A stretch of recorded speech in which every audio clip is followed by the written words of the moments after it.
Welcome to Nyambung, a program to get you clicked and connect. About the climate change, we're actually welcoming United Nations Climate Change Conference, or known as COP26, that is upcoming on 1st to 12th November 2021 in Glasgow, United Kingdom. The goal of the summit is to bring parties together to accelerate action towards the goals of the Paris Agreement and the UN Framework Convention on Climate Change, or UNFCCC. And where we are at reaching these goals, hopefully we're going to talk about all of this in today's podcast. So, to starting this episode, what is COP26, Budina? What is COP? Okay. Yes, COP. So this is a very important topic, Nadila, and also listeners. If we know climate change is a very serious state of the globe that actually everybody should be concerned about, but very little has been progressing, and COP is actually a process, an intergovernmental process, which means that governments from various countries will sit together, they work by groups, and they try to make decisions together through the climate change convention, or also called summit for the climate change. So COP brings together the highest representatives of environmental issues from around the world to review the implementation of what is agreed as the framework that was mentioned as UNFCCC, and any other legal instruments that has been adopted through the UNFCCC. So by sitting together, basically everybody, the leaders of the world will review, does the legal instruments work? Does the convention so far has been effective?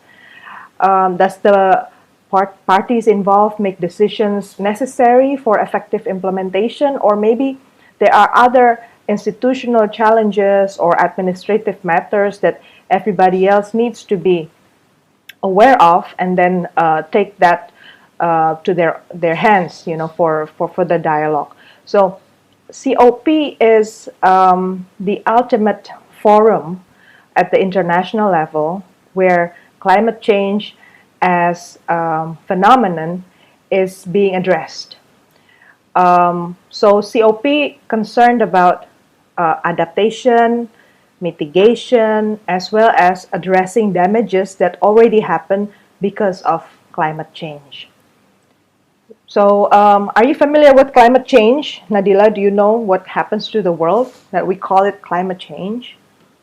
Yeah, what I know about climate change is the global warming, right, Budina? It's the state of the globe is getting warmer hotter. and warmer. Yeah, getting hotter and hotter each year, and it causing our climate to change. Like now we don't have the pattern of the season again, the same season again, and it, of course, impacted a big portion of our lives. Is it, Right. Budina? Yes. So the climate change is caused by various factors, from what happened on the land, what happens on the seas, what happened to the forest, basically affect how the temperature of the earth has become. So the earth that we live in basically has been increased in temperature. Today's temperature in 2020, if we see from the reports of the US government, has increased 0.98%. 0.98 degree Celsius from its average temperature that is we can call normal.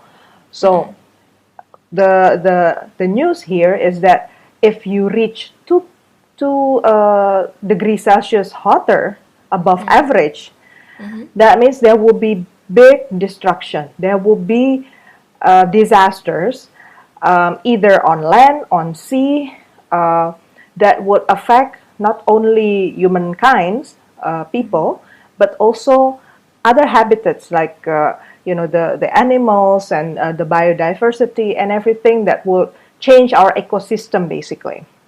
So when we say the temperature is rising higher, even as if the number is very small, 0.98 degrees Celsius hotter, but because the top platform is 2 degrees Celsius as the maximum where the world basically would go in this array, what will happen is the ice will melt.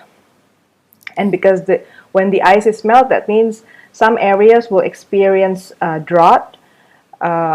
They don't have the water conservation the way they used to be. Some areas may become, some forests may be gone.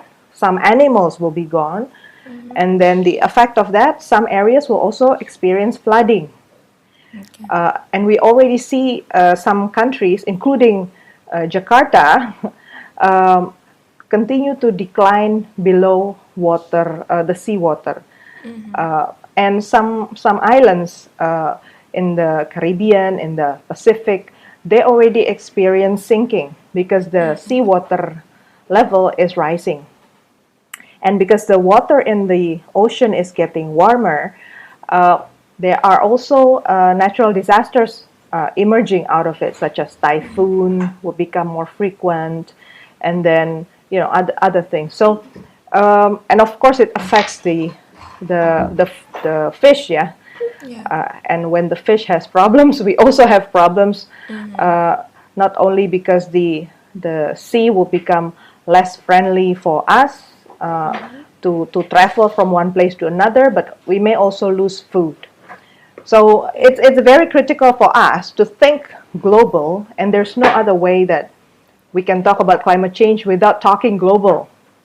We cannot talk about it only about our nation or about our country. We have to talk global on this. So let's come back to the COP process maybe. And maybe it's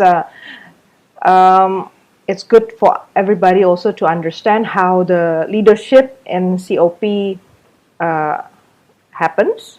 And as you mentioned earlier, today, this year's presidency is with Europe, and it's the United Kingdom that's going to be the host, because COP presidency rotates among 5 UN regions basically.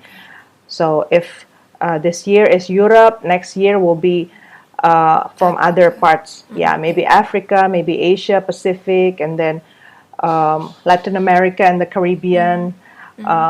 So it rotates basically, and it meets every year unless the other parties decide otherwise. And there is a bureau that helps the COP responsible for advising the president in the management process. It works also with non-government organizations, civil society groups. So this engagement is really global, and it involves everybody. It's quite inclusive process actually. Okay. We know that this UN climate change conference is related to the Paris Agreement and the UN Framework Convention on Climate Change, or UNFCCC, right, Budina? Yes. And the UN Climate Change Conference have this goal to secure global net zero by 2030, which is 9 years from now. So how is the system that is a UN Climate Change Conference is working on to make sure that we will reach the goal by 2030? Okay. So the ambition is to secure a net zero change by 2030, which is the mid-century of the 21st century. And as I said, the first time I learned about this issue was back in 2001. And that was the time when I just started my graduate school in the United States. So if I look back and count, well, that means 20 years have passed. So How, that, Budina? But you look 20 years old now. see, so the climate may change, but I don't. Well, how interesting. Okay.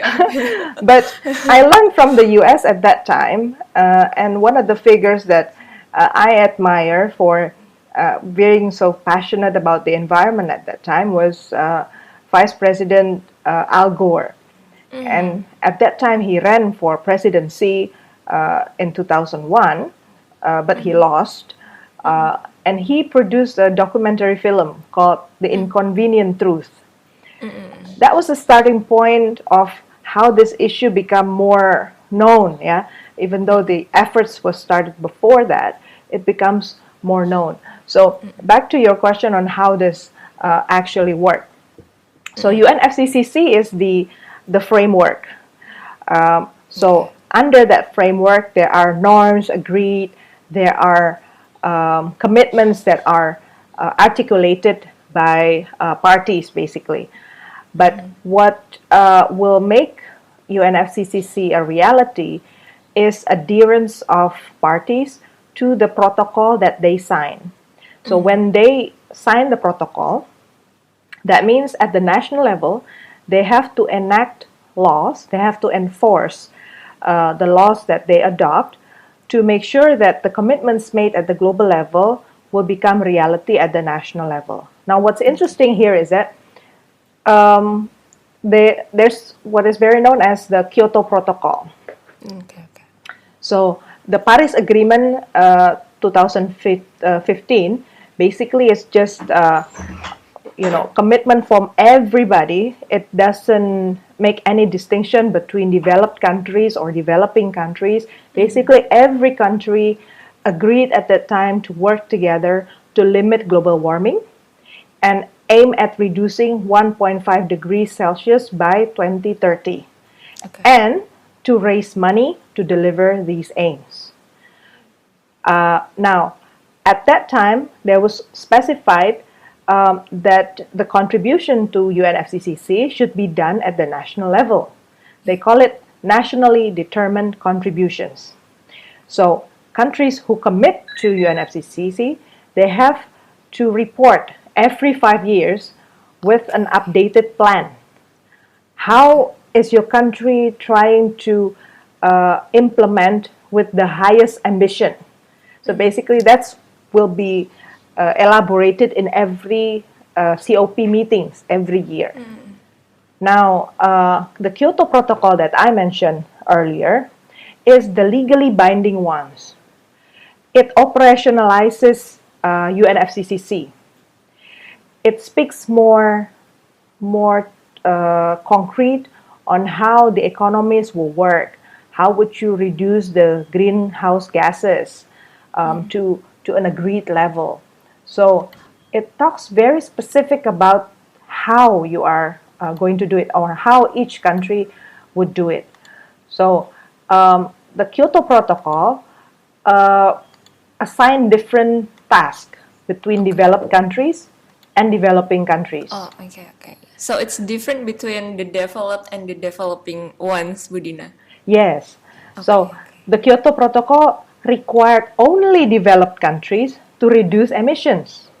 Okay. So the developing countries are called to do so, but they can voluntarily do so. But the developed countries are obliged, mandatory for them to reduce emissions. And of course, you know the reason why, because developed countries are industrialized countries. They burn more carbon. So they have higher responsibility to contribute to climate change agreements, basically. Yeah.